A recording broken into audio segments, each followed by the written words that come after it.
Hola, profe, buenos días. Le vamos a presentar nuestro proyecto final, que consiste en una enmienda a la Convención sobre el Estatuto de Refugiados de 1951. Bueno, Aranza y Majo. Bueno, la Convención del Estatuto de Refugiados de 1951, se creó en el marco de la creación de las Naciones Unidas y de las consecuencias de la Segunda Guerra Mundial, ya que en ese momento existían 50 millones de refugiados, y esta convención se creó para darle ayuda a esos refugiados que estaban huyendo de sus países de origen a causa de los conflictos internacionales de esa época. Y bueno, en esta parte es donde creemos la relevancia o el principal motivo en el que se justifica nuestro proyecto, que es de acuerdo a reporte de tendencias de ACNUR, que es el comisionado para refugiados de la ONU, que nos reporta que para el finales del 2015 ya existían 65.3 millones de refugiados, de los cuales el 51% son menores de edad. Y esto ha ido aumentando básicamente por conflictos armados, guerras civiles, eventos como la primavera árabe o el conflicto sirio. Entonces es ahí donde encontramos el motivo de la necesidad de la creación de este protocolo. Sí, porque como podemos ver, más de la mitad de los refugiados actualmente son niños refugiados, y en sí, como vamos a explicar ahorita, revisamos varios instrumentos que hablan sobre los derechos de los niños, y ninguno se especifica qué se debe que hacer con un niño refugiado cuando entra a un estado y se convierte en refugiado. No se especifican los derechos que se le tiene que dar y cómo se le debe tratar a un niño refugiado para que no esté diferenciado de los demás. Si bien en todos estos instrumentos se reconoce como de manera general o se retoman puntos de la Convención sobre los Derechos del Niño, no se hace esa distinción precisamente sobre niños refugiados. Encontramos instrumentos como la Convención sobre los Derechos del Niño de 1989, la Declaración de los Derechos del Niño de 1959, el Pacto Universal de Derechos Civiles y Políticos. En general, en todos ellos se hace como una distinción de manera general, por ejemplo, a sanciones al trabajo infantil, al aspecto jurídico que tienen los niños, a cómo se les va a dar el bienestar. Pero no como niño refugiado, más bien como niño en sí. Y encontramos otras declaraciones como la Declaración sobre los Principios Sociales y Jurídicos relativos a la protección y el bienestar de los niños, con particular referencia a la adopción y la colocación en hogar de guarda en los planos nacional e internacional. Ese es el nombre de la declaración.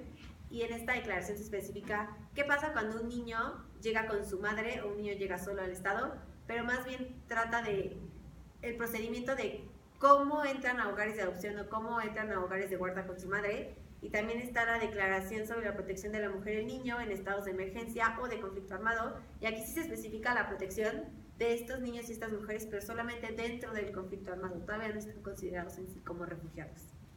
Y bueno, de ahí que nosotros propongamos ciertos temas a tratar en este protocolo, que son la atención prenatal, el reconocimiento como grupo vulnerable y con necesidades especiales, servicios de salud especializados para los niños, actividades de recreación, acceso a la información y monitoreo estadístico. Cada uno de estos lo vamos a explicar ya cuando pasemos a nuestro protocolo como tal. Bueno, continuaremos con explicar el procedimiento que se debe seguir para que este protocolo sea tomado en cuenta en el ámbito internacional. En primer lugar, tenemos que referirnos al artículo 45 de la Convención de los Refugiados, ya que en él se especifica que para revisión, que cualquier estado puede pedir la revisión del protocolo, pero debe de mandarse esta petición al Secretario General de las Naciones Unidas, anexando una carta y un documento de fundamentación.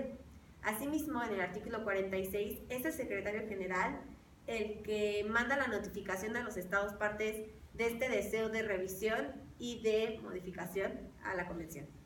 Y bueno, ahí es donde ya precisamente esperando la resolución por parte del secretario general, se daría proceso a la negociación para esta enmienda. Y bueno, como nuestra convención, sobre el Estatuto de Refugiados, no tiene específico un artículo o algún apartado donde se diga cuál es el procedimiento a seguir para realizar una enmienda, nos remitimos a la Convención de Viena sobre el Derecho de los Tratados, particularmente al artículo 40, donde se habla sobre la enmienda a los tratados internacionales. En este se dice que toda enmienda a un tratado multilateral debe ser notificada a todos los estados parte y los estados contratantes tendrán el derecho a participar en base en dos puntos. El primero es en la decisión sobre las medidas que haya de adoptar con relación a tal propuesta, y B, en la negociación y la celebración de cualquier acuerdo que tenga por objeto enmendar el tratado. Y bueno, hay un punto importante ya, llevadas a cabo las negociaciones, para que un estado pueda aplicar alguna reserva. De acuerdo a nuestra convención, sí se establece que los artículos 1, 3, 4, 16, el primer párrafo, el 33 y el 36, del 33 al 46, se protegen de cualquier reserva. Estos no pueden ser reservados. Asimismo, en el párrafo cuarto del artículo 40 de la Convención de Viena se especifica que ningún Estado está obligado a ser parte de este protocolo, lo cual es muy importante, ya que puede formar parte de la Convención o el protocolo anterior, el de 1967, pero no por eso está obligado a formar parte de nuestro protocolo, y así se protegen los derechos de todos los Estados.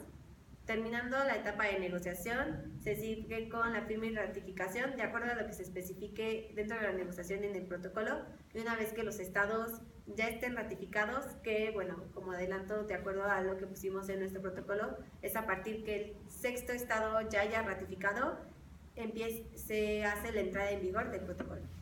Y bueno, vamos a pasar a explicar nuestro protocolo como tal. El nombre es Protocolo sobre el Estatuto de los Refugiados en materia de protección de niños refugiados. En general, bueno, se resumiría en 17 artículos. Los que nosotros proponemos son del 4 al 9. Y bueno, ahorita vamos a explicar cada uno de ellos. Bueno, es importante recalcar que, como ya mencionamos, hay un protocolo para esta convención, el protocolo de 1967, pero este protocolo solamente habla de la modificación de fechas en cuanto la convención protege a esos refugiados, ya que originalmente era a partir de 1951 y se modificó para que fuera antes de eso y no se tomara solamente a partir de 1951. Ok, bueno, el cuarto artículo, que es el primero que nosotros proponemos, es el reconocimiento de los niños refugiados como alta prioridad para los estados.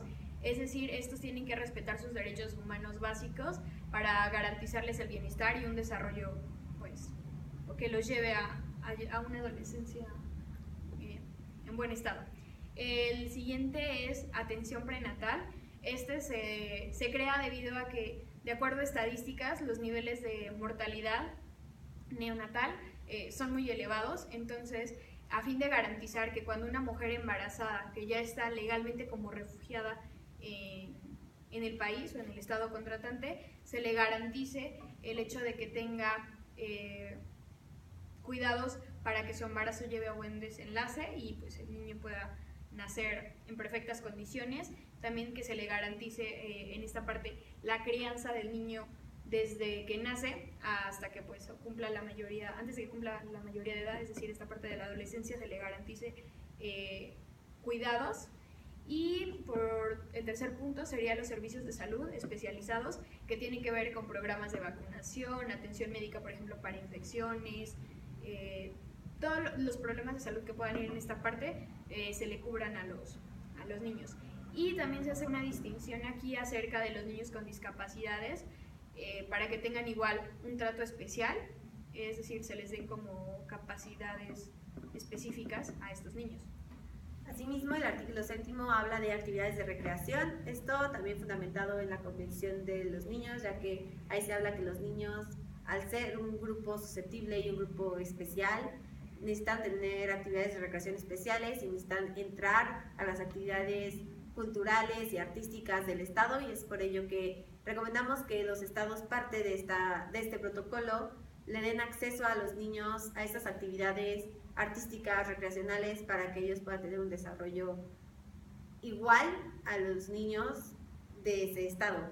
Asimismo, creemos muy importante el acceso a la información, ya que estos niños van a estar creciendo dentro de ese Estado y se debe de procurar que el acceso a la información sea fácil, teniendo bibliotecas públicas, acceso a internet por parte de estos niños, y que los programas de entretenimiento sean aptos para niños y no perjudiquen en cuanto a discriminación por raza, por cultura o por religión, por nada, porque así tanto estos niños como los que ya están dentro de los estados con esa nacionalidad van a poder convivir de una manera más armoniosa y van a poder desarrollarse como ellos. Y finalmente creamos un nuevo artículo que habla del monitoreo estadístico de los niños refugiados. Como se sabe, la falta de información que hay sobre niños refugiados es la causa de que no existan instrumentos aptos para su protección. Es por eso que proponemos que cada estado contratante cree un monitoreo estadístico por medio de un reporte semestral, el cual va a mandar al ACNUR, y ahí se van a poner cuántos niños entraron en ese semestre, el lugar de procedencia, cuántos años tienen, su salud física y mental en ese momento, y cómo van evolucionando poco a poco dentro de ese estado cuando ya llegaron. Esto para que en un futuro podamos tener un instrumento mucho más especializado y un instrumento que sirva para el monitoreo de estos niños y también para que se fomente la protección a ellos. Y bueno, esos son los artículos que nosotros proponemos. Y básicamente de ahí en fuera lo que se destaca en nuestro protocolo en la primera parte son disposiciones generales, se respetan el resto de los artículos de la primera convención, de la convención original, del artículo 2 al 34. Del 2 al 34, donde se hace distinción de la posible diferencia por parte de los estados contratantes con el primer artículo, que es el que se modificó con el protocolo de 1967. Y pues eso sería todo de nuestra parte. Bueno, y a partir de ahí la parte de solución de conflictos, de reservas, de entrada en vigor, se respeta lo que se estipuló en la convención para que en un futuro no haya controversias y no se generen polémicas en el momento de que haya un conflicto. Y bueno, eso es todo, profe. Muchas gracias. Gracias, profe.